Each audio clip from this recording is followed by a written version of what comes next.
자, 그러면은 이제 많이들 들어오셨으니까 언박싱 해볼까요? 야, 은단추 정말 너무 궁금합니다. UPS로 보내주시더라고요. 구글에서. 그리고 생각보다 빨리 왔어요. 와, 두근두근두근 칼. 칼로 한번 제가 뜯어보겠습니다. 야, 미국에서 이렇게 조금씩 두구두구두구두구두구두구두구 정말 이 언박싱이라는 걸 저는 처음으로 해봐요. 언박싱 방송을. 오, 이렇게 이런 스펀지로 보호가 돼 있네요. 상하지 말라고. 친필 사인으로 이렇게 축하 메시지를 보내주네요. 와, 약간 감동이네요. 자, 짜잔! 이렇게 정말 실버 버튼이네요, 말 그대로. 오, 정말 제 반응은 찐입니다, 지금. 저도 정말 처음 듣는 거라서. 와, 자, 이렇게 비닐을 벗기고 있습니다. 와, 진짜 실버 버튼, 눈부셔, 그쵸? 번쩍번쩍번쩍번쩍. 아, 눈부셔. 와, 진짜 반짝거리네요, 이렇게. 크기는 이 정도 됩니다. 여기에 각인이 돼 있어요. 화면으로는 잘 안 보이시죠? 그리고 아마 들이대면은 또 굉장히 눈이 부실 것 같아요. 예, 여기 그렇게 써 있습니다. 남인숙 작가의 어른성장학교. 저한테도 이런 날이 오다니. 정말 오래 살고 봐야 돼요. 예. 삶이라는 게요. 정말 어떻게 흘러갈지를 모르는 것 같아요. 저는 제가 실버 버튼 유튜버가 되는 날이 올 거라고는 정말 기대도 하지 않았었는데, 여러분 정말 오래오래 끝까지 사세요. 무슨 일이 일어날지 우리는 아무것도 모르고요. 작은 일이라도 한번 시도를 조금씩 해보시는 것도 좋을 것 같아요. 와, 제습제도 들어있어요, 여러분. 정말 구글의 이런 배려가 돋보이는 부분입니다. 아, 축하해 주셔서 너무 감사드려요. 예, 함께 언박싱 하니까 또 이렇게 신이 나네요. 이게 참 그런 얘기가 있더라고요. 골드 버튼은 보니까 그 안내장을 보니까 크기가 일단 이거보다 더 크더라고요. 크기가 더 크고 그리고 금색이고 당연히. 그리고 다이아 버튼은 오히려 크기가 더 작더라고요. 대신에 다이아처럼 이렇게 따로 돼 있죠. 그리고 그 위에 루비 버튼이라는 것도 있대요. 나중에 제가 얘기를 들었는데. 근데 루비 버튼은 아예 디자인을 그 크리에이터마다 다르게 디자인해서 준대요. 예. 근데 우리나라에도 루비 버튼이 있다고 그러더라고요. 그래서 와, 신기하다. 뭐 이런 생각했었는데 정말 축하해 주셔서 너무 감사합니다. 와, 정말 선진국 클래스 대박, 어피치님. 와, 축하 감사합니다. 예, 축하 감사해요. 와, 예, 행복합니다. 예, 이게 택배 와가지고 한동안 이렇게 자리만 차지하고 있었는데, 비로소 세상 빛을 예, 이 아이가 보게 되네요. 예, 너무나도 감격의 순간이 아닐 수가 없습니다. 근데 항상 그런 게 있어요. 저도 살면서 여러 가지 종류의 성공이라는 걸 제가 경험을 해봤잖아요. 그러니까 시나리오 작가로서 데뷔를 해서 막연한 데서 글 쓰는 사람으로서 돈을 벌면서 직업을 가질 수 있었던 예, 그런 시기가 또 있었고, 그리고 또 쓴 책, 그러니까 책 쓰는 작가로서 거듭났는데 그게 또 베스트셀러가 돼서 또 이렇게 굉장히 많이 알려지고 또 물질적인 성공도 이루고 자리를 완전히 잡았던 그 순간들이 있었고요. 사실 커리어적으로는 저는 30대 때가 전성기였어요. 예. 그러니까 그때 가장 많은 독자들이 전 세계에서 책을 많이 이렇게 읽으셨고, 예. 그리고 그때는 이제 가만히 있어도 인세가 들어오던 막 그런 시기도 있었죠. 그런데 그런 시기가 있기는 있었는데 그 이후에 오히려 좀 공개적인 활동을 하게 되면서 반대로 또 오히려 뒤늦게 전성기를 맞는 거 아니냐 이런 얘기를 또 하시더라고요. 그게 또 다르죠. 숨어서 글 쓸 때가 오히려 더 전성기였는데 또 눈에 띄시니까 오히려 지금이 더 전성기세요 뭐 이렇게 얘기를 해주시니까 다른 면에서의 국면이 자꾸자꾸 나타나는 게 굉장히 신기한 것 같아요. 오늘 제가 동아일보에서 인터뷰를 했어요. 근데 보통 그 신문 인터뷰를 하잖아요. 그러면은 항상 그 기자님하고 만나서 일단 사진을 먼저 찍어요. 보통은 그래요. 그러니까 뭔가 좀 이렇게 얼굴 상태가 괜찮고 서로 컨디션이 좋을 때 사진 기자분이 와서 막 사진을 막 찍으세요. 그다음에 본격적으로 인터뷰 타임이 들어가서 막 얘기를 하고 받아 적고 녹음을 하고 이런 식으로 되는 게 원래는 인터뷰 진행 과정이었는데 바뀌었더라고요, 이제는. 그래서 그 이제 인터뷰 요청을 하신 기자님이 20년 동안 그 동아일보에서 베테랑 기자로 일을 하시던 기자님이셨던 거예요. 그런데 이제 시대가 바뀌어서 갑자기 영상을 다루게 됐다고 그러면서 예, 이제는 이렇게 영상으로 인터뷰를 하게 됐다. 뭐 이런 식으로 말씀을 하시더라고요. 근데 그녀의 그런 표정이라든지 심정 이런 게 저는 너무 이해가 가는 거예요. 그러니까 저도 평생 그냥 노트북에다가 글만 쓰고 그랬던 사람이었는데 영상으로 이제는 독자들과 소통을 하지 않으면 제 글로 소통을 하는 것조차 좀 힘들어지는 시대가 됐다는 걸 알게 된 거예요. 그래서 '아 이건 좀 아니지 않나. 나도 글을 계속 쓰고 또 독자들과 계속 소통을 하고 싶으면 나도 좀 변해야겠다.' 그렇게 생각을 해서 그 이전하고 완전히 다른 사람이 됐던 거예요.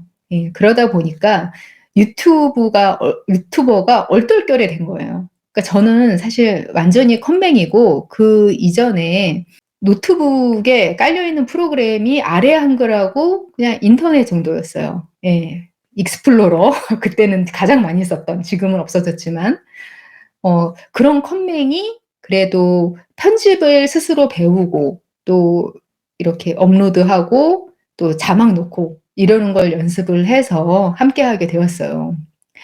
예. 어디 원고 메룡 군님 원고지 시대는 아니시냐고요? 그 정도는 아닙니다 그래도. 예 그분들은 이제 70대 이상 되셨어요. 예 그런 작가분들은. 저는 그 정도는 아니고요. 우리 롤라님 알고리즘으로 알게 된 후 출근 준비하면서 항상 잘 듣고 있습니다.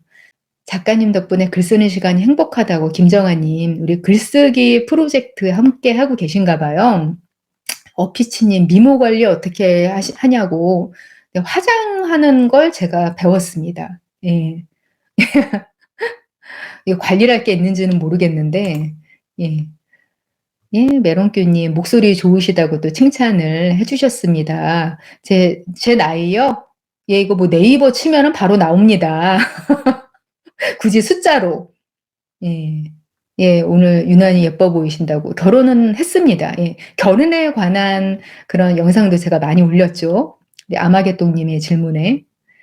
네 저 컴백 맞습니다 어피치님. 예. 우리 신민재님 말씀 너무 반가워요. 덕분에 정신 연령이 1살 더 먹었어요. 네. 네. 어른 성장학교잖아요. 이게 이름을 왜 이렇게 지었냐면 제가 정말 시간이 지날수록 사람이 계속 그냥 죽을 때까지 성장은 하는 거구나. 예 이걸 깨달았어요. 그리고 성장을 하는 그런 과정 자체가 굉장히 행복하다는 걸 아직도 깨닫고 있거든요. 저는 지금 그래요. 그냥 말씀드릴게요. 네이버 치시기 전에. 내년이면은 한국 나이로 인제 50대 돼요 저는. 40 예. 40 막바지에 지금 있죠. 근데 아직까지도 저는 다가오는 그 50대 예 이 시기가 너무 기대가 돼요. 아직까지도. 예. 많은 가르침을 받고 있다고 우리 피너츠 버터 님이 아 맛있는데 이거. 어피치님 30 대인 줄 알았다니 너무 너무 좀 넘어가신 거 아닙니까? 감사합니다. 이월님, 작가님 만약 명의로 소문난 치과에서 경미한 의료 과실을 당하고 사과를 못 받았다면 치과를 바꾸실 거냐고. 예. 이거 법적인 거 물어보시는 건 아니죠? 예. 의료 과실, 사소한 의료 과실. 저 같으면 그 치과 안 갈 것 같아요. 예. MBTI 예 인티제냐고 물어보셨는데 인티제는 아니에요. 예, 인프제. 제가 원래는 MBTI 물으시면은 대답을 안 했어요. 그냥 혹시라도 제 책이나 아니면 콘텐츠나 이런 거를 전부 다, 예, 전부 다 좀 그쪽으로 해석을 하시더라고요. MBTI 하나 나오면은 다 그냥 깔때기처럼 그쪽으로 모여요. 요즘에는 다 MBTI로만 해석을 하셔 가지고 제가 지난번에 바로 지난 금요일에 올린 영상이 있었죠. 거기가 그러니까 예민한 사람에 관한 그런 영상이었는데 제가 제보를 받았어요. 이 영상이 각종 커뮤니티하고 그리고 뭐 트위터, 페이스북 이런 데에 다 캡처가 엄청 돌아다닌다고. 그래서 그런지 조회수가 엄청 높고 댓글을 굉장히 많이 다신 거예요. 근데 대부분의 댓글들이 MBTI, MBTI로 뭐 예, 인프피다 아니면은 인프제다 뭐 이렇게들 말씀을 하시더라고요. 와, 그래서 MBTI, 예, 이거 과몰입도 조금 좀, 예, 근데 또 틀리지 않다는 게 또 함정이죠. 아주 틀리진 않다는 게 뭐가 됐건. 예, 꽃님님 어서 오세요. 예. 예, 라일락님, 작가님 예전에 10만 유튜버가 목표라고 하신 글 읽었는데 꾸준한 노력으로 마침내 이루셔서 너무 존경스럽고 기뻐요. 앞으로도 언제나 응원할게요. 늘 따뜻한 미소로 지혜를 나누어 주셔서 감사합니다. 너무 감사해요. 우리 라일락님은 저희 카페랑 또 인스타에서도 자주 소통하시는 이런 아주 제가 나이가 굉장히 많으신 분인 줄 알았어요. 너무 항상 배려 깊고 이렇게 굉장히 성숙한 댓글을 다셔서 네, 늘 감사드리고 이렇게 함께 응원하는 예, 그런 관계로 있습니다. 잠깐만, 라일락님, 이게 얼마야 지금? 아이고 왜 이러세요 정말. 아, 이거 어떻게 돌려드릴 수 없나? 이거 카톡처럼 거절하기 안 됩니까? 이게 벼르게 간을 내 먹지. 우리 어린 라일락님 이렇게 쏘시면 어떡해요. 예. 정말 너무 감사드려요. 거절하기가 안 되나 봐. 그래서 되나? 예. 아이고 안 되네. 예. 뭐 감사하게 받을게요. 너무 감사해요. 예, 아마겟돈님, MBTI가 정확한가요? 사주가 정확한가요? 와, 이거는요, 저 뭐 사주나 MBTI나 저는 사실은 거기서 거기라고 생각을 해요. 예, MBTI가 어떻게 해서 이게 나온 건 아시죠? 이게 지난 세기 초에 나온 거예요. 예. 초는 아니고 한 50년대 이 정도로 알고 있는데 제가 대학교 시절 그러니까 저는 90년대 학번이에요. 근데 그때는 MBTI 검사를 심리학 교양 강좌에서 다 같이 받았어요. 돈 내고. 그 당시로 3만 원. 3만 원 내고. 그래서 1시간 내내 검사 항목으로 예, 수백 개의 항목을 그렇게 쓰고서 나중에 같이 채점 비슷하게 해서 하던 예, 그런 시간이었는데 그때도 예, 지금하고 같게 어쨌든 나왔어요. 저 같은 경우는.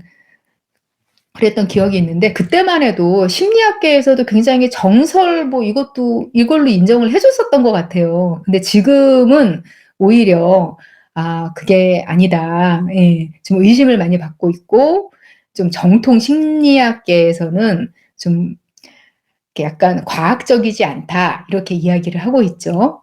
예, 그리고 그런 게 있어요. 그 정신과 의사 선생님들 있죠. 예. 정신과하고 심리학하고 정신분석학하고 심리학하고 다 분야가 달라요.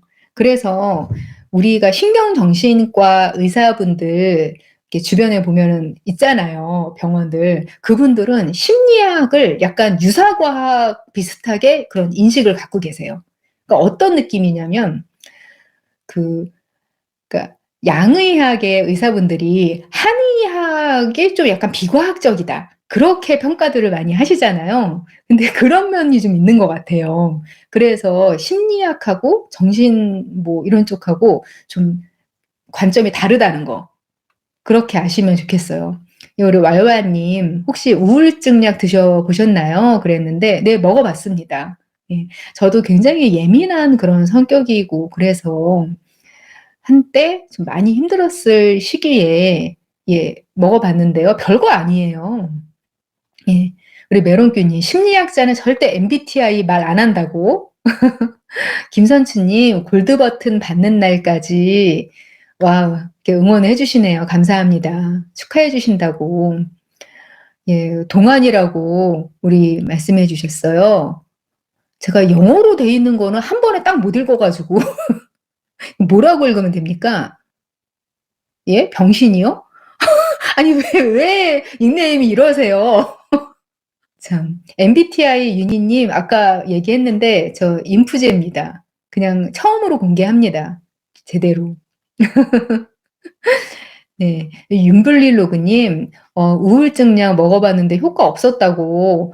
아, 이거는 저는 사실은 효과 없다. 이렇게 단언하시면 안 된다고 말씀드리고 싶어요. 왜냐면은 다른 그런 시도들을 다 해봤을 때 도움이 안 되면은 호르몬 요법이 필수적이긴 하거든요.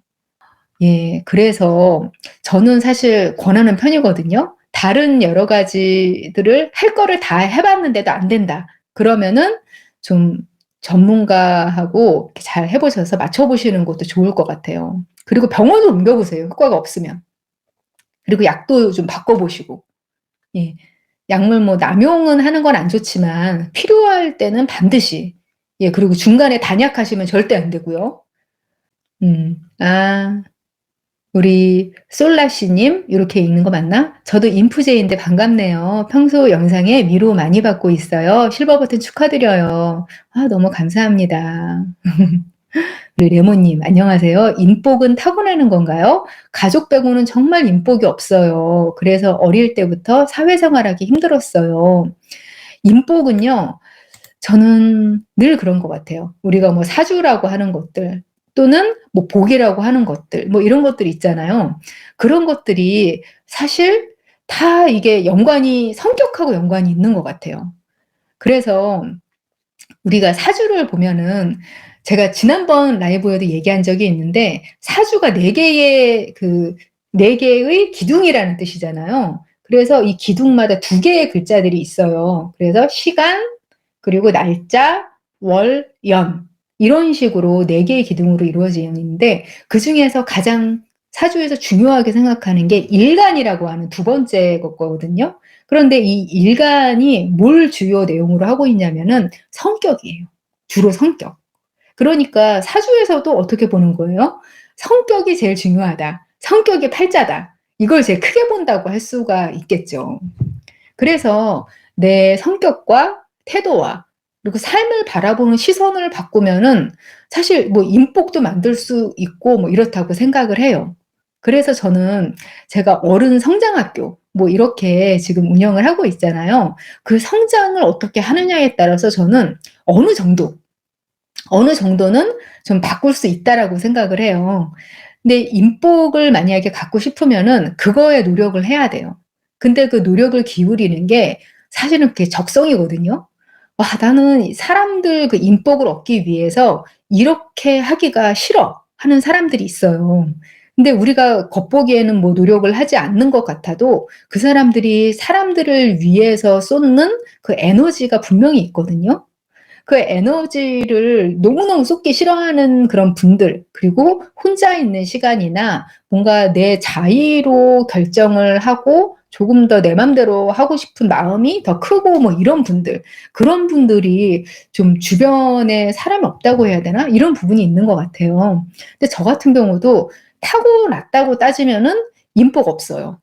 예. 분명히 저도 뭐 딱히 인복이 있다고 할 수가 없어요. 제가 "여자의 모든 인생은 20 대에 결정된다."라는 저 책 지금 여러 나라 버전으로 지금 쭉 이렇게 있는데 이 책을 제가 쓴 동기가 뭔지 아세요? 제가 언니가 없었어요. 그냥 아는 언니 있잖아요. 그냥 "야 너 그런 남자 만나면 안 돼. 너 그런 거는 아니야." 그냥 책에서 정석으로 그렇게 정제된 그런 지식들, 인문학에서 이야기하는 그런 점잖은 얘기들 그게 실제 삶에서는 적용되는 게 아니야. 사실은 이렇게 해야 돼. 이렇게 소근소근소근 얘기해 주는 그런 저보다 몇 년 더 산 그런 언니가 저는 살면서 만나 본 적이 없었던 거예요. 친척 언니도 없었고 동네 언니도 없었어요. 그러다 보니까 정말 너무 힘들었거든요, 사는 게. 그렇게 조금의 그런 귓속말도 해 주는 사람이 없는 그런 삶이라는 게 정말 가시밭길이에요. 저도 정말 너무너무 인복이 없었다고 할 수가 있죠. 그래서 저는 제 동생들이 참 부러워요. 와, 언니가 일단은 뭐 나 같은 언니 이런 거 떠나서 언니가 있다니. 그것만으로도 얘네들은 그래도 물어볼 사람이 있었겠구나. 볼 사람이 있었겠구나. 이렇게 이야기를 하죠. 제 동생들은 그런 이야기를 해요. 언니가 아니었으면은 자기들은 대학에 안 갔을 거래요, 아마. 근데 제가 어떻게든 그냥 가정 형편 뭐 이런 거 떠나서 그래도 대학 진학을 했기 때문에 본인들도 따라서 공부를 했다. 뭐 이 정도는 얘기를 하더라고요. 근데 여러분들도 이제는 저를 이렇게 만나셨잖아요. 이것도 어떻게 보면 인복 아닌가요? 그 유튜브 이 한없이 넓은 바다 같은 유튜브 세계에서 우리가 이렇게 만났는데 제가 정말 치열하게 머리 막 깨져가면서 막 피나가면서 줄줄 흘려가면서 그렇게 깨달았던 것들을 여러분하고 아낌없이 사실은 나누고 있거든요. 예, 이렇게 소곤소곤 막 언니가 해 주는 얘기들. 그러니까 사실 예전에 저보다는 인복이 있으신 것 같아요. 예. 그리고 앞으로도 더 많이 만드실 것 같아요. 우리 우리 사랑님, 저 잘 모르는데 그냥 유튜브에 떠서 구독하셨다고. 당연하죠. 뭐 저를 당연히 모르시는 분들이 훨씬 더 많으실 것 같아요. 우리 두 분님, 실시간 처음 보는데 너무 아름다우시다고 또 칭찬을.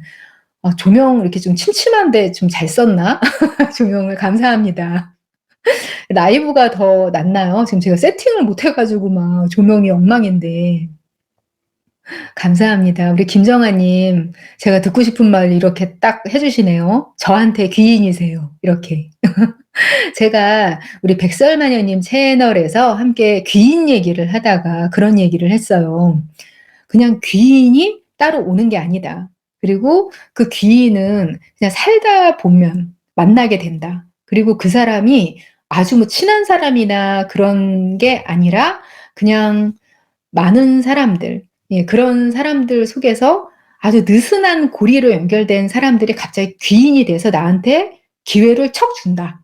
예, 그렇게 얘기를 했었어요. 그래서 어느 누가 나한테 귀인이 될지 모르니까 여러분은 그냥 이 세상에 열린 태도를 가지고 그냥 좀 더 세상 사람들한테 다정하시면 좋겠다. 그런 이야기를 드린 적이 있어요. 그런데 저도 저한테 정말 어마어마한 기회를 툭 하고 던져주고 사라진 그런 귀인들. 이런 분들, 예, 정말 별로 친하지 않은 분들이었어요. 그런데 그분들이 저한테 뭐 영화 시나리오를 쓸 기회를 툭 주시고 책을 쓸 기회를 툭 주시고 그리고 제가 베스트셀러를 낸 그런 당시에 랜덤하우스 중앙이라는 우리나라에서 제일 큰 출판사를 또 소개시켜 주시고 이런 분들이 정말 툭툭 하고 다 그런 걸 던져주고 가셨어요. 그래서 여러분의 인복도 어디서 어떻게 들어올지 모르고 귀인도 어느 방향에서 찾아올지 우리는 모릅니다. 여러분들은요, 그냥 여러분들이 자신 있는 분야에서 좀 실력을 쌓으세요. 실력을 쌓으시고요. 아무도 모르게 혼자, 그냥 아무도 모르게 혼자서 실력을 쌓으세요. 그러고 있다가 그걸 좀 적당히 소문을 내세요. 예. SNS도 적당히 저는 하는 것도 나쁘지 않은 것 같아요. 제가 블로그 하시는 거 많이 권하고 있죠. 그래서 그렇게 좀 소문을 내다 보면은 건너인 사람이 갑자기 저한테 연락을 해요. 예. 제가 그렇게 인간관계가 넓지가 않아요, 의외로. 그런데 그 건너인 사람이 쟤 글 쓰는 지망이라며?" 그러면서 글쓰기 아르바이트를 대학 때 소개가 들어오는 거예요. 예. 그래서 대학생 때 저는 벌써 대학교 3 학년 때 벌써 데뷔를 했어요. 돈 받고 글 쓰는 사람이었죠. 여러분들도 좀 세상이 정말 저는 그냥 좋은 곳이냐 나쁜 곳이냐 이렇게 이야기들을 하잖아요. 근데 저는 그냥 세상 자체는 그렇게 따뜻한 곳도 아니고 차가운 곳도 아니라고 생각을 해요. 아주 중성적인 성격이 바로 그냥 세상인 것 같은데 그 여러 가지 면 중에서 내가 뭘 선택해서 바라보느냐에 따라서 내가 만나는 세상이 달라지는 거예요.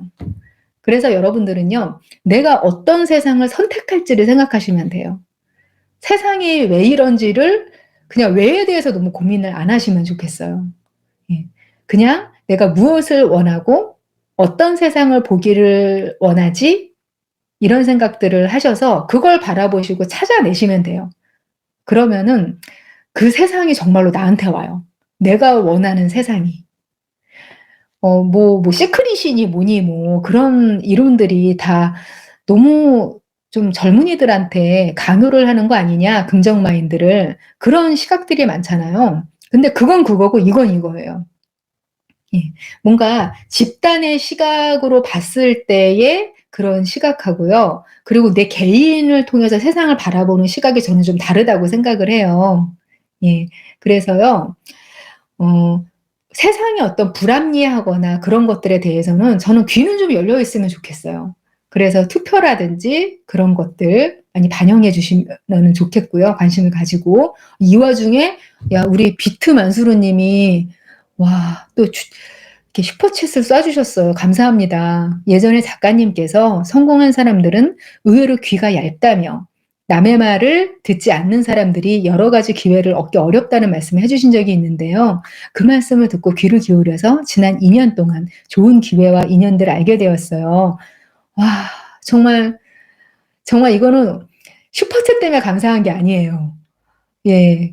그 한마디 이야기에 귀를 기울여 주시고 본인의 기회를 잡으려고 애를 쓰셨다는 거. 그 기회를 잡고 인연들을 알게 되셨다는 게 너무 축하드리고 뿌듯합니다. 너무 감사드려요. 저는 글을 쓸 때 그리고 또 유튜브 통해서 이야기를 할 때 항상 이런 마음인 것 같아요. "귀 있는 자들은 들으라." 이게 사실은 성경에 나와 있는 구절인데요. 뭐 선지자들이 그냥 막 외치면서 하는 말이에요. "이걸 너네가 다 알아들을 거라고는 생각 안 해. 하지만 알아들을 수 있는 사람들은 알아듣고 너네 걸로 만들어라." 그런 의미거든요. 근데 저도 제가 책을 쓰거나 이야기를 할 때 사실은 정말 진심이 담겨 있어요. "야, 정말 너네들 이것 좀 알았으면 좋겠다 정말. 내가 너무 답답한데 근데 너네가 못 알아들을 것 같아. 나도 너네 나이 때 몰랐으니까. 근데 어떤 상황이 닥쳐서 내 말 한마디만 좀 기억해 줬으면 좋겠어, 그 시기에.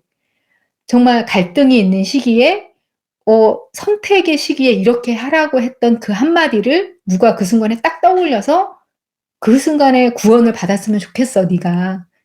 예, 그런 생각으로 사실은 이 수많은 말들을 제가 만들어 내는 것 같아요. 왜냐면은 저도 책을 통해서 그리고 또 지나가는 그런 좋은 이야기를 통해서 그런 이야기를 통해서 저도 사실은 구원을 받은 적이 많거든요. 정말 어떤 죽을 순간에 어떤 글 한 줄 보고서 '와, 정말 내가 이것 때문에 살아야겠구나.' 그런 생각을 가진 적도 많았고요. 우리 B로 시작하는 분님 읽지 말라는 못 부르는 볼드모트 같은 우리 숙숙이 님. "제가 올해 사람이 곧 죽을 사람처럼 확 바뀌면서 세상이 아름답고 내가 바라보는 시각에 따라 기쁨이 넘치는 걸 알았어요." 라고 하셨는데 이런 경험을 하셨군요. 내가 시각이 바뀌면 세상이 바뀌는 경험이 있어요. 그러니까 제가 한 번은요. 제가 집안에서 좀 우울증에 걸린 적이 있었어요.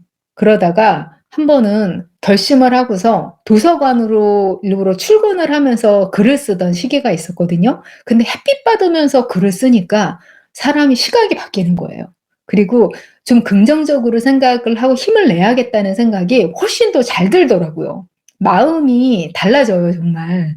그래서 그때 '저 자신이 좀 더 행복하게 마음을 먹는 사람이 돼야겠다.'라고 생각을 하면서 조금씩 좀 다른 시각을 가지기 시작했는데 그때 눈이 뒤집어지더라고요. 그러면서 저한테 다가오는 모든 작은 것들이 너무 소중하고 감사하고 좋게 느껴지는 거예요. 그러니까 저는 욕망이 뭔가 딱 살아날 때 이 욕망이라는 게 꼭 뭐 육체적인 욕망 뭐 이런 거 말씀드리는 게 아니라요. 무언가를 다가가고 싶다, 갖고 싶다라는 생각이 강렬하게 들 때 그때 저는 되게 확 행복해지는 그냥 기분이 들더라고요. 근데 제가 학교 도서관에서 되게 힘든 와중에 막 글 쓰고 그런 시기가 있었는데 그때 제가 햇빛이 아주 잘 드는 그런 빛을 반사하는 주상복합 아파트를 멀리서 본 적이 있어요. 그런데 다 해가 넘어가고 있는데 그 주상복합 아파트에만 햇빛이 머물러 있더라고요. 근데 그걸 보면서 '나는 저기서 살고 싶어. 나는 언젠가 저 꼭대기층으로 이사를 가는 사람이 될 거야.' 그렇게 결심을 했거든요. 근데 그 결심을 하고 나니까 이렇게 눈물이 아롱아롱 맺히면서 너무 행복해지는 거예요. 뭔가 목표가 분명하게 잡히고 보이고 이럴 때 느끼는 행복감과 충족감이 좀 말로 이렇게 얘기해도 잘 모르실 만한 그런 기분으로 다가오더라고요. 그래서 여러분들도요. 뭔가 두루 경험을 하고 관심을 가지고 이러시다 보면은 '내가 정말 갖고 싶은 게 뭐지? 내가 정말 다다르고 싶은 게 뭐지?' 이런 거를 확 다가와서 만날 때가 있거든요. 근데 그걸 분명히 할 때 내 욕망의 실체를 확 보게 될 때 그때 느껴지는 충족감과 그 기쁨과 의지와 뭐 이런 것들이 있어요. 근데 이것들을 찾아내시면은 생각보다 삶에 있어서 막 생기가 막 이렇게 살아나고 그러거든요.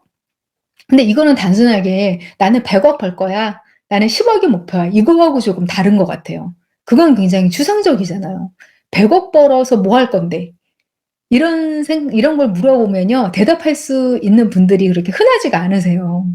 그러니까 전에 제가 영상으로 만든 사연이 하나가 있었는데 부자가 돼서 100억 부자가 돼서 그 어머니와 함께 세계 여행을 유람선을 타고 하고 싶다. 이런 이야기를 하신 분이 있는데 제가 그때 그렇게 되물은 적이 있었어요. 그러면은 100억 부자 안 돼도 그냥 돈 모아 가지고 적금 들어 가지고 하면은 100억 부자 안 되고 할 수 있잖아요. 그러면은 내가 원하는 일을 분명히 다가갈 수 있는 사람이 되는 거죠. 그런 것처럼 어떤 욕망과 그런 것들의 실체를 보면은 그걸 실제로 하게 되는 실천들을 해 보시면은 굉장히 사는데 그게 힘이 나요. 예. 뭔가 열심히 살게 되고. 네 맞아요. 우리 아마겟돈 님 놀면서 봉사활동하고 살고 싶다고 기부하고 그러면서 예 우리 빌 게이츠 옹처럼 그렇게 살고 싶다고 이거 누구나의 꿈이기도 한데 참 이게 실체로 잡히지는 않는 게 문제입니다. 그리고요 제가 실제로 부자분들 많이 보거든요. 더 이상 앞으로 한 후대 한 4 대까지는 돈을 안 벌어도 되는 그런 분들. 그런 분들을 보는데 그렇게 기부만 하고 조용히 봉사활동하고 그냥 놀기도 하고 쉬면서 사시면 될 것 같잖아요. 그런데 그렇게 사실 수 있는 분들이 그렇게 자주성가 부자가 못 되세요. 예. 왜냐면은 이분들은요. 그러니까 일 자체가 노는 거예요. 그러니까 여쭤보면은 일하는 게 제일 재밌대요. 쉬면서 놀면서 이러면은 굉장히 몸이 근질근질하고 고통스럽다고 얘기를 하시더라고요. 저는 좀 그런 과는 아니거든요. 그래서 '아 내가 왜 아주 부자는 되지 못했는가.' 그런 것들을 이유를 제가 하나하나 찾아 나가고 있습니다. 그리고 아주 부자가 아닌 제 삶에도 감사하면서 살고 있어요. '그래 이 정도 욕망의 크기에 이 정도면은 괜찮게 사는 거구나.' 네 우리 데스티니 님. "작가님, 작가님이 생각하는 매력적인 남자가 궁금해요. 작가님이 20 대, 30 대, 40대 살아오시면서 관찰하셨을 때 작가님의 매력적인 여자는 다뤘는데 매력적인 남자 이야기는 드물어서 작가님 관점이 궁금합니다." 제가 매력적인 여자에 대해서 이야기를 더 많이 했던가요? 저는 매력적인 사람에 대해서 이야기를 한 것 같은데 이게 좀 다른 것 같네요. 다르게 전달이 된 것 같아요. 예 매력적인 남자. 아 일단은 공통점이 있겠죠. 예 잘생기면 일단 매력이 예 잘생기면 일단 매력이 있을 것 같고요. 그리고 사실은 공감 능력을 남성분들이 잘 못 가지고 있어요. 그리고 남성분들한테는 공감이 남자들 사이에서는 그렇게 큰 매력 요소가 아니에요. 사실 남성분들은 여자한테 인정받을 때보다 같은 남성한테 인정받을 때 더 만족감을 느끼거든요. 그러니까 본인들은 아니라고 말씀을 하시는데 안 그래요. 예. 같은 남성들 사이에서 인정을 받아야지 본인이 진짜로 인정을 받은 것 같은 그런 기분을 느끼는 성향이 있어요. 그래서 공감 능력이 남성들한테는 그렇게 큰 매력 요소가 아니란 말이에요. 그렇기 때문에 그걸 가진 사람이 너무 드물어요. 그래서 여성분들을 향했을 때 매력적이다. 이런 걸로 따지면은 공감 능력이 있는 그런 사람들이 굉장히 매력적으로 다가옵니다. 그래서요, 저는 그렇게 이야기를 해요. 정말 어떻게 해도 여자친구가 안 생긴다. 그런 그 젊은 청년분들 상담 많이 해 오시거든요. 정말 어떻게 하면 생기냐고. 다 해 봤는데 안 된다. 그러면은 제가 그렇게 얘기해요. 책 많이 읽고 운동하세요. 책 많이 읽고 운동하세요. 이 두 가지만 한번 3년 동안 최선을 다해서 해 보세요. 그렇게 이야기를 해요. 그러면은 그게 다른 거 다 해 봤는데도 안 되면은 "그 두 가지가 최고다." 이렇게 이야기를 하죠. 다양한 분야에서의 책을 좀 깊이 섭렵을 하면서 읽잖아요. 그러면은 쪼금 아까 말씀드렸던 그 아주 어마어마한 매력, 바로 공감이라고 하잖아요. 그거를 할 수 있게 돼요. 흉내라도 낼 수 있게 돼요.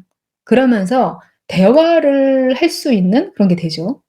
그리고 어쩌면은 너무 이렇게 외모가 그냥 첫눈에도 편견을 가지게 그렇게 생기셨다. 그러면은요. 일상생활에서 부딪히면서 매력을 서서히 젖어들게 느끼게 할 만한 그런 매력을 가지셔야 되는데 그게 바로 공감이에요. 예. 사실 저는요. 책 많이 읽고 운동 열심히 하고 이런 남자분들 중에서 연애 못하고 결혼 못하는 분 저는 사실 못 봤어요. 저는 못 봤어요. 예. 실제로 주변에 그렇더라고요. 그 상관관계는 잘 모르겠어요. 어느 게 먼전지. 여자친구가 있고 그럴 만한 사람이기 때문에 운동도 열심히 하고 책도 그렇게 다방면에서 많이 읽는 것인지 아니면 그렇기 때문에 그런 사람이기 때문에 여친이 항상 있는 건지. 근데 그건 잘 모르겠어요. 네. 그리고 외모 얘기 아까 처음에 하셨는데요. 제가 보니까요. 남성이 변신하기가 여성들보다 훨씬 더 편해요.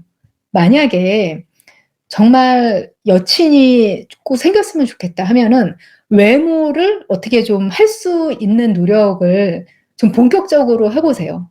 뭔가 그 꾸밈새라든지 헤어스타일이라든지 그런 것들. 그리고 안경 쓰신 분들은 안경테를 바꾸세요 꼭. 그리고 눈매가 좀 안 좋으신 분들은 도수 없는 안경이라도 쓰시면은요 매력도가 이렇게 확 달라지더라고요. 예. 저는 남성들 비포 애프터 보고 정말 많이 놀랐어요. 자, 여자들의 매력 높이는 법도 알려달라고 말씀하셨는데요. 사실 여자분들이 매력을 제가 요즘 느끼는 건데요.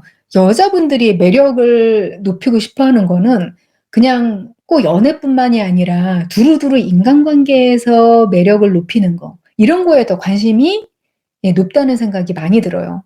왜냐면은 뭐 인구 비율도 그렇고 일단 지금 그러니까 정년기의 사람들이 서로 매칭될 수 있는 비율이 여성들이 정말 훨씬 적어요. 예. 인구가 일단 훨씬 적고 뭐 그런 면이 있기 때문에 그리고 여성들 같은 경우에는 정말 사랑하거나 뭐 좀 그렇게 많이 좀 기준이 높다고 생각을 해요, 관계를 맺는 데 있어서. 근데 남성분들은 조금 그 상대적으로 볼 때 그 파트너를 선택할 때 그 까다로운 정도가 덜해요. 그래서 여성분들이 마음만 먹으면은 이성을 그 찾는 거는 상대적으로 좀 덜 어렵거든요. 저는 공통 매력을 말씀드릴게요. 예. 절박하지 않아야 돼요. 그러니까 가끔 보면은 "야 쟤는 정말 남자 없이는 못 사는 앤가 봐." 이렇게 얘기가 친구들 사이에서 나오는 친구들이 있어요. 예. 그러니까 정말 모든 우선순위가 다 이성에만 있는 그런 분들. 이런 분들이 오히려 그 남성에 있어서나 여성에 있어서나 좀 매력도가 오히려 떨어지더라고요. 그러니까 조금 더 내가 혼자 아쉽지 않게 난 혼자라도 괜찮고 뭐 딱히 다른 관계가 필요하지 않아. 하지만 이 사람이 매력이 있어서 함께하고 싶어. 이런 태도인 사람들이 정말 인기가 굉장히 높아요. 예. 그래서 저는 매력을 높이는 데 있어서는 자기 계발 내 마음을 조금 더 성장시키는 거. 이게 저는 매력도를 올리는데 이거만큼 좋은 게 없는 것 같아요. 근데 저도 학교 다니고 뭐 이러던 시절에 그렇게 인기 있는 사람이 아니었어요. 제가 언니가 없었다고 그랬잖아요. 대학교를 딱 들어왔는데 저는 정말 바본 거예요. 이 세상에서, 친구들 사이에서. 무슨 시간표 짜는 법도 모르고 대학교 내에서 이렇게 막 돌아다니면서 수업 듣잖아요. 고등학교하고 다르게. 이것조차 너무나 낯선 그런 사람이었어요. 그러다 보니까 기가 죽어가지고 늘 위축이 돼 있었던 거예요. 그러고 거울도 본 적이 없었죠. 지금도 저는 사실 그렇게 외모에 치중을 해서 사는 종류의 사람은 아니에요. 아침에 일어나서 제가 그냥 집에서 일만 하는 날을 비춰봤을 때 거울을 저는 거의 안 보는 것 같아요. 그래서 뭐 여기 묻어 있어도 종이에 그냥 붙이고 다니고 막 그러거든요. 그런데 이렇게 만나게 될 때는 뭐 어떻게 좀 하는 게 좋잖아요. 그래도 이왕 보시는 게. 그래서 신경을 좀 쓰는 편이죠. 그거 다 배워서 막 이렇게 칠하는 거예요. 근데 지금 다 지워졌네요, 보니까. 오늘 인터뷰가 있어서 좀 쪼끔 더 신경을 썼었는데 한 번도 화장도 안 고치고 지금 이렇게. 네, 우리 신기루 님. 맞아요. 동성, 이성 사람 모두에게 잘하는 게 좋은 것 같아요. 네. 정말 양쪽 모두에게 매력 있는 사람이 결국에는 이성에게도 매력 있는 사람이라는 게 생각이 들어요. 근데 그런 거는 차이가 있어요. 첫눈에 낚는 거 있잖아요. 첫눈에 이 사람과 사귀기 시작하는 거. 그런 거는 여러 가지 기법과 꼼수와 이런 것들이 존재하는 건 맞아요. 예. 그런 것들이 막 심리적인 그런 무의식을 파고들어서 그런 쪽으로 어떻게 하면은 좀 더 사귈 수 있을 것인가, 그 관계를 시작할 수 있을 것인가, 이걸 막 연구해서 연애 심리 이렇게 이야기를 하는 분들 많잖아요. 그런데 저는 그게 참 소용없다는 생각이 개인적으로 드는 거예요. 왜냐면은요, 연애든 결혼이든 시작은 그렇게까지 중요하지가 않아요. 예, 시작보다는 그걸 유지하는 과정, 그리고 그 관계를 통해서 내가 행복해지는 게 중요하지, 누구를 만나 가지고 나한테 홀딱 반하게 만드는 게 그렇게 중요하지가 않더라고요. 왜냐면 그냥 한 사람만 꼬시면 되잖아요. 그죠? 우리는. 막 세 사람하고 같이 동시에 연애할 거 아니잖아요. 그쵸? 일부 다처 뭐 이런 식으로 할 거 아니기 때문에 예, 그러려면은 좀 내가 좋은 사람이 되고 두루두루 사람한테 열린 사람이 되는 거. 그게 훨씬 더 중요하더라고요. 그냥 제가 보기에는 혼자서 행복한 사람이 그냥 같이도 행복할 수가 있어요. 아, 우리 문성실 대표님 이렇게 바쁘신 분이 또 들어와 주셨어요. "깨우 퇴근하면서 듣는데 우리 남인숙 작가님 라이브 너무 좋네요. 자랑스러워요." 우리 문성실 대표님은 블로그계의 레전드시죠. 예, 제가 지금 저기 책이 아직도 있는데 예, 제가 유일하게 가지고 있는 요리책이 딱 한 권이 있는데 이게 우리 문성실 대표님 거예요. 제가 요리하는 걸 정말 너무너무 싫어하거든요. 제가 결혼한 지 25년이 됐는데 15년 정도는 제가 그냥 밥해서 먹고 살다가 너무 지겨워서 10년 전부터는 그냥 사 먹어요, 웬만한 건. 그래서 요리를 그냥 포기하면서 사는데 그 어떤 시간 동안 제가 간단하게 집밥을 해 먹은 게 다 우리 문성실 대표님 레시피 때문에 그나마 해 먹고 살았던 거예요. 근데 그때만 해도 아는 사이가 아니었죠. 25년 결혼 왜 이렇게 빨리 했냐고. 예, 미쳤었죠. 예, 미쳤습니다, 제가. 제가 미쳤었고요. 여러분은 그렇게 빨리 결혼하지는 않으시기를 제가 권하고 싶어요. 왜냐면은 일단 20 대에는 결혼을 할 수 있는 판단력이 저는 완벽하지 않다고 생각해요. 아, 하긴 완벽이라는 말은 잘못됐어요. 상대적으로 봤을 때 20대 후반 정도 돼야지 우리 전두엽이 성숙이 돼요. 우리가 몸의 숙성은요, 몸의 성숙은 10대 후반이면 다 끝나요, 거의 대부분. 근데 이 대뇌 피질의 성장은요, 30 대나 아니면 20대 후반 정도에 완성이 되거든요. 그래서 그냥 생물학적으로 판단력이 떨어져요. 25살 때 결혼을 했는데 굉장히 많은 고생을 했죠. 그래서 저는 20대 때 남들이 겪는 여러 가지 것들을 20 대에 저는 다 끝냈어요. 출산도 20대 때 끝냈고 직업 선택도 20대 때 끝냈고 그랬죠. 우리 문성실 대표님 책을 또 장바구니로 슝 넣으셨다고 우리 멜로우 님이 아마 후회를 안 하실 거예요. 그냥 펼쳐 놓고서 요리 레시피가 정말 저 같은 곰손도 다 따라할 정도로 너무 쉽게 그렇게 하셨더라고요. 요즘은 또 쇼폼 콘텐츠로 완전히 지금 대한민국 1등이세요. 우리 아르르 님. 또 가슴 아프다. 안녕하세요. 작가님, 저는 결혼 생활이 힘들어서 이혼 준비 중에 유튜브 구독하게 되었는데 라이브는 처음이네요. 많이 배웠습니다. 20대 때 철없을 때 일찍 결혼하고 30대 와서 이혼을 준비하고 있네요. 결혼은 안 할 수 있으면 안 하는 게 좋은 것 같아요. 이 과정 얼마나 힘드실까. 뭐 저도 마음 같아서는 이혼을 굉장히 많이 했을 법한 그런 과정이 있었는데 그냥 한 사람하고 계속 살고 있게 됐는데 이거는 그냥 제가 운이 좋았고 하나의 좀 다른 선택을 그냥 했던 것 같아요. 예. 요새는요. 저는 그 선택을 되돌리는 거 그것도 너무 좀 선택지 밖으로 아예 밀어놓는 거 이게 참 비극이라는 생각이 들어요. 그냥 할 수 있으면 하고 행복하게 사는 게 좋겠다. 이런 쪽으로 기울 때가 많습니다, 생각이. 우리 이재희피님, 제가 대학 때 남인숙 작가님이 20대 여자에 대한 책을 읽고 정말 머리에 망치를 맞은 듯 했습니다.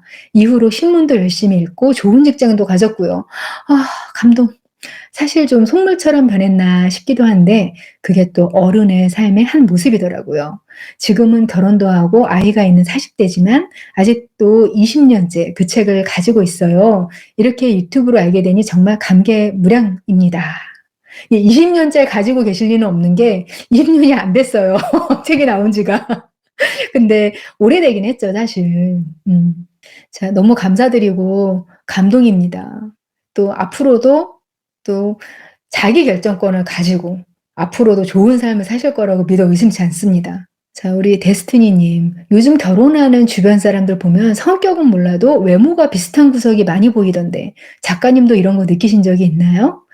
외모가 비슷하다는 게 그 결혼하는 모든 사람들이 자기들끼리 다 비슷하다는 뜻인가요? 아니면 한 사람이 뭐 비슷비슷한 사람하고 만나다가 결혼을 하는 것 같다 이 얘기신가?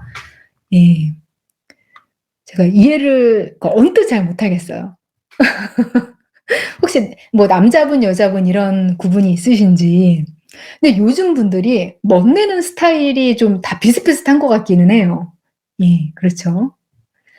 월식. 예, 맞아요. 오늘 블러드문이라고 빨갛게 변하면서 큰 달이 또 월식을 한다고 얘기를 들었어요. 그래서 사진 찍으시는 분들 막 올리시던데 저희 집에서는 또 안 보여 가지고 예, 제가 놓쳤습니다. 우리 애니애니님, 저도 72년생, 25년간 그 고비를 많이도 넘겼네요. 아이 유학 가고, 저는 그림 배우고, 운동하고, 사업하며 잘 살아가고 있습니다. 저는 일찍 결혼한 걸 너무나 좋다고 생각합니다. 결혼 생활하면서 인생을 배우고, 아이 키우며 보살이 되었네요. 예, 이렇게 긍정적인 면도 사실 있어요. 저도 일찍 결혼한 게, 그때는 사실, 당시에는, 와, 너무 모르고 결혼했다. 이렇게 생각을 해서 사실 고생을 많이 했는데 이 선택을 되돌리기 위해서 많은 노력을 했어요. 그래서 지금은 그 일찍 결혼해서의 단점을 장점으로 많이 돌려놨거든요. 근데 저랑 너무 상황이 비슷하세요. 저도 아이 다 키우고 그냥 싱글처럼 살고 있거든요.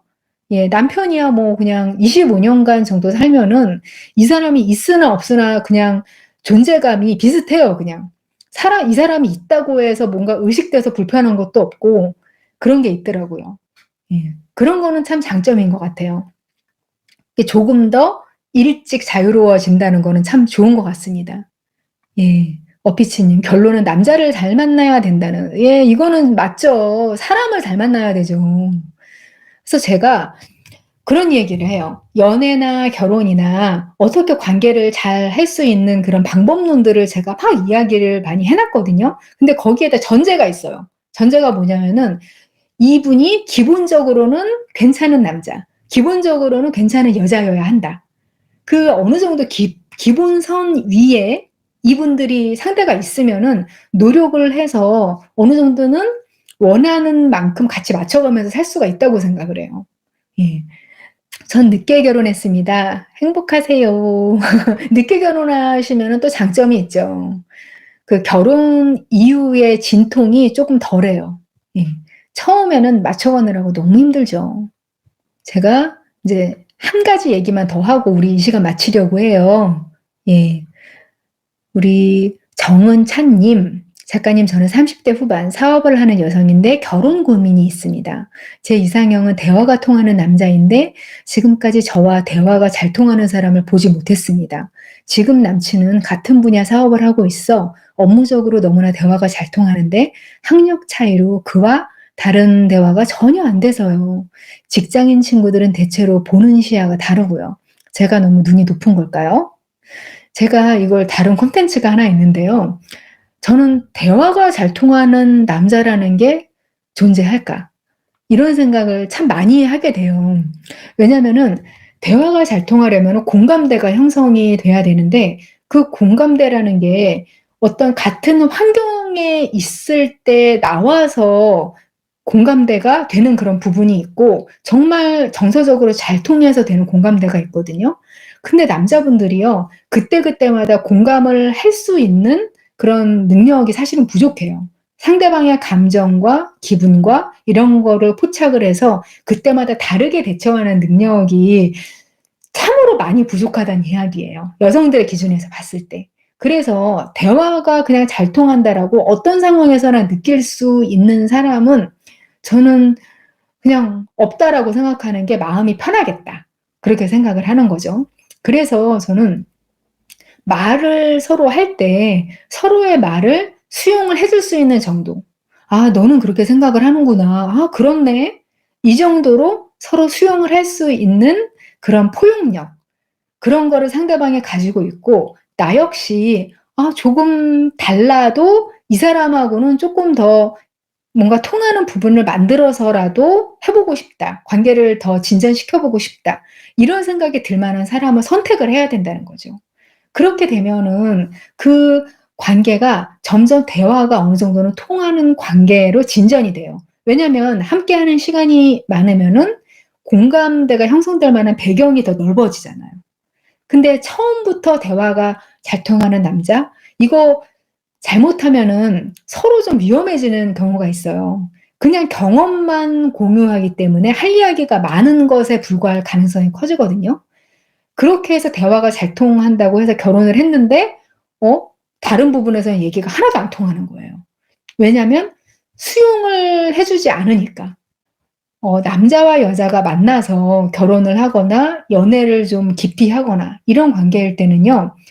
좀 서로가 공감을 많이 하고 막 서로 티키타카가 잘 되고 이런 것도 물론 좋죠. 근데 그런 거보다는 서로를 좀 더 잘 이해할 마음, 상대가 나하고 쪼금 생각이 달라도 그걸 어느 정도는 받아들이고 좀 내가 어느 정도 양보할 수 있는 마음, 이게 서로 있어야만 가능한 건데 이게 전혀 서로 안 되는 분들이 만나면 안 돼요. 그게 훨씬 더 중요하다고 생각을 하거든요. 그래서 '대화가 안 통해서 이 사람하고 고민이다.'라고 생각하시는 여자분들은 좀 다른 각도에서 생각을 해 보셔야 될 것 같아요.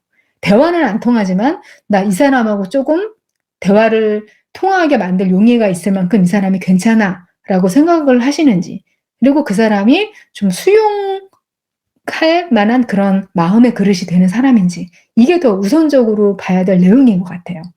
오늘 너무 즐거운 시간이었고요. 제가 지금 목소리가 갈라지기 시작하고 있어요. 이럴 때는 우리 쑥쑥이님들 귀를 위해서 좀 마감을 해 줘야 되는 그런 타이밍이 오고 있다는 신호라고 할 수가 있겠습니다. 오늘 정말 너무 행복했고요. 와 정말 우리 300명 가까운 쑥쑥이님들이 들어오셔서 이렇게 함께해 주시니까 정말 너무나도 행복합니다. 여러분 덕분입니다. 예, 여러분 덕분에 이렇게 실버 버튼을 제가 받게 되었어요. 제 제가 목표로 시작하고서 바라봤던 이 설레는 대상을 이렇게 만나니까 감개가 새롭고요. 축하를 해 주시니 정말 너무나 감사하고 제가 막 눈물 나오려고 해서 빨리 꺼야겠어요.